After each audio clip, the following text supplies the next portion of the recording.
Hello दोस्तों, आज के इस वीडियो में हम लोग अनुपात समानुपात लेसन से प्रथमानुपात, चतुर्थानुपात, मध्यानुपात और तृतीयानुपात को निकालने के लिए सीखेंगे। अगर आप लोग दोस्तों किसी भी कॉम्पिटिटिव एग्जाम को देने जा रहे हैं तो एग्जाम में जाने से पहले एक बार इस वीडियो को जरूर देख कर जाइएगा, क्योंकि इस टॉपिक से हर बार एक क्वेश्चन पूछा जाता है। इसको हम लोग ट्रिक से हल करेंगे। तो चलिए एक एक करके हम लोग चारों को निकालने के लिए सीखते हैं, वह भी ट्रिक से। सबसे पहले क्वेश्चन लिखा हुआ है 3,4 तथा 5 का प्रथमानुपात ज्ञात कीजिए। सबसे पहले हमको क्या निकालने बोल रहा है? प्रथमानुपात क्या होगा? प्रथमानुपात पूछ रहा है, तो इसको कैसे ट्रिक से निकाला जाता है? तो चलिए सबसे पहले इसको हम लोग सीखते हैं। इसको निकालेंगे कैसे दोस्तों? तो इस तरह से 3 गो अंक दिया रहेगा और हमसे पूछेगा प्रथमानुपात। तो इसको निकालना बहुत आसान है, बस आप लोग को ट्रिक में याद करना है। एकदम सिंपल सा है। आप लोग याद करना है A/B बराबर C/D, बस इतना याद रख लेना है। कौन बच्चा नहीं याद करेगा? ABCD।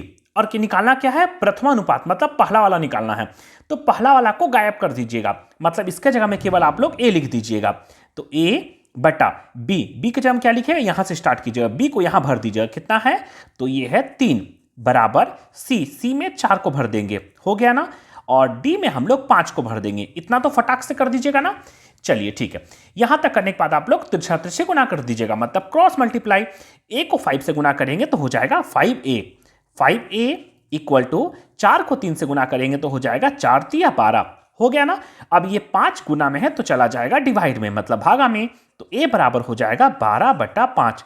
बस आप लोग इसको भागा दीजिएगा, तो भागा देने पे कितना आएगा? तो आप लोग डायरेक्ट भी इसको दे सकते हैं 5 से। 5 दूना 10, हम लोग 10 ले लिए। कितना बचा? 2। तो 2 से 5 कटेगा नहीं ना, यहां दशमलव के मान के चलिए 0 लगा देंगे।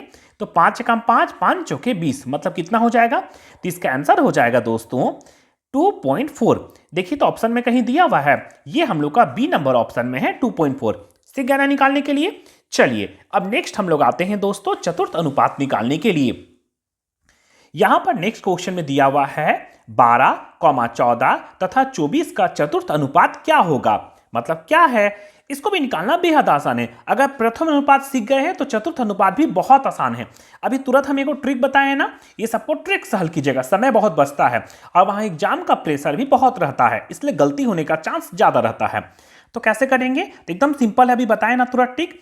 बस आपको A/B बराबर C/D, इतना बस याद कर लेना है। ABCD सबको याद रहेगा ना। फिर कैसे करना है? तो हम लोग को चतुर्थ अनुपात निकालना है, मतलब चौथा नंबर पे कौन सा लिखा हुआ है? तो चौथा नंबर पे लिखा हुआ है D।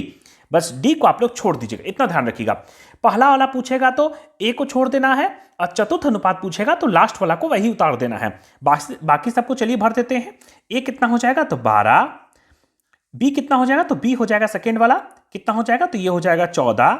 C कितना हो जाएगा? तो ये हो जाएगा 24। और D तो हमको निकालना है चतुर्थ अनुपात। इसको कैसे निकालेंगे? तो चलिए इसको जल्दी से निकाल देते हैं, बस काटना है फटफट। अब बराबर रहेगा तो ऊपर ऊपर हम लोग काट सकते हैं। तो 12 एकम 12, 12 दूनी 24, हो गया।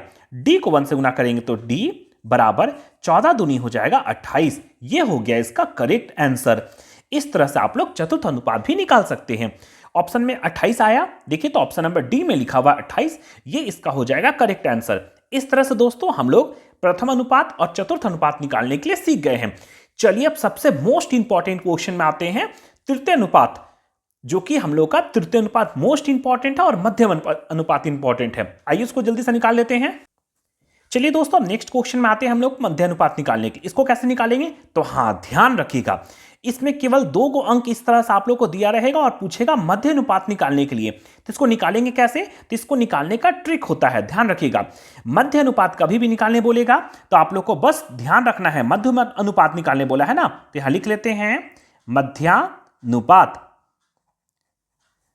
इसको निकालने का फॉर्मूला होता है under root x into Y. अब एक्स वाई कहां से लाएंगे? तो देखो ये दिया हुआ है x, इसको बोलेंगे y। ध्यान रखना है मध्य अनुपात, यही इंपॉर्टेंट है, यही क्वेश्चन आता है। मध्य अनुपात और तृतीय अनुपात ही एग्जाम में पूछता है, प्रथम चतुर्थ कभी नहीं जल्दी पूछता है। तो कैसे निकालेंगे? तो इसको मध्य अनुपात निकालने का ट्रिक होता है अंडर रूट xy। चलिए अब जल्दी से भर लेते हैं। तो यहां लिखेंगे अंडर रूट x के जगह हम भर देंगे 6 और y के जगह हम भर देंगे 54। इसको निकालेंगे कैसे? तो बस एलसीएम लेके टुकड़ा कर देंगे 6। इसको कैसे टुकड़ा करेंगे? तो 3 दूना 6 कर सकते हैं ना। 54 को आप लोग एलसीएम ले लीजिएगा, हम ऐसे भी मन में तोड़ सकते हैं इसको। तो कैसे करेंगे? 3 तिया 9, 9 तिया 27, 27 दूनी 54। अगर नहीं समझ में आएगा 54 को इस तरह से एलसीएम निकाल के आप लोग तोड़ लीजिएगा, लेकिन जल्दी जल्दी हम लोग को करना है इसलिए याद रहेगा आप लोग को। अब क्या करेंगे देखिए, तो इसका जोड़ा मिलेगा तो उसको बाहर कर देंगे। 3 3 का जोड़ा मिला तो 3 बाहर कर देंगे, 2 2 का जोड़ा मिला तो 2 बाहर कर देंगे, फिर 3 3 का जोड़ा मिला तो 3 बाहर कर देंगे। मतलब जो 2 को आएगा रूट से बाहर एगो निकलेगा। अब कितना हो जाएगा, 3 दूना 6, 6 तिया 18, तो इसका सही आंसर हो जाएगा 18। ये हम लोग का हो गया ऑप्शन नंबर ए में लिखा हुआ 18। इस तरह से बच्चों आप लोग आराम से मध्य अनुपात को निकाल सकते हैं। ध्यान रखिएगा formula under root x into Y, ये रहा इसका ट्रिक। चलिए अब जल्दी से आते हैं हम लोग तृतीय अनुपात निकालने के लिए। इसको कैसे निकालेंगे दोस्तों, तो हम लोग को बोला है तृतीय अनुपात निकालने के लिए, तो इसको निकालने का फॉर्मूला होता है, फॉर्मूला क्या, ये तो ट्रिक है, क्या होता है तो इसको ध्यान रखिएगा, बी स्क्वायर बाई ए कर दीजिएगा। ध्यान रहेगा ना, क्या निकालने के लिए, तृतीय अनुपात। तृतीय अनुपात निकालने का होता है फॉर्मूला बी स्क्वायर बाई ए। अब बी कहां से लाएंगे, तो इस तरह से 2 अंक दिया रहेगा, दूसरा वाला को बोला जाता है बी और पहला वाला को बोला जाता है ए। तो बी स्क्वायर बाई ए है, तो कैसे करेंगे, तो बस एक लाइन में बनाएंगे। बी स्क्वायर मतलब 24 को 2 बार लिख देंगे, और ए कहां से लाएंगे, तो ये रहा ए, इसको लिख देंगे 16। बस काट देना है 4 से, 4 छक 24, 4 चौके 16। चलिए फिर से काट देते हैं, 4 एकम 4, 4 छक 24 और 6 छक हो जाएगा 36। बस डायरेक्ट टिक, कुछ नहीं करना है, हो गया हम लोग का आंसर। तो कितना आ गया, ये हो गया 36। इस तरह से दोस्तों हम लोग प्रथमानुपात, चतुर्थानुपात, मध्यानुपात और तृतीय अनुपात को निकालने के लिए सीख गए हैं। इसी तरह से दोस्तों मैथ से रिलेटेड और भी ट्रिकी वीडियो पाने के लिए मेरे चैनल को लाइक, शेयर और सब्सक्राइब करके जरूर रखें।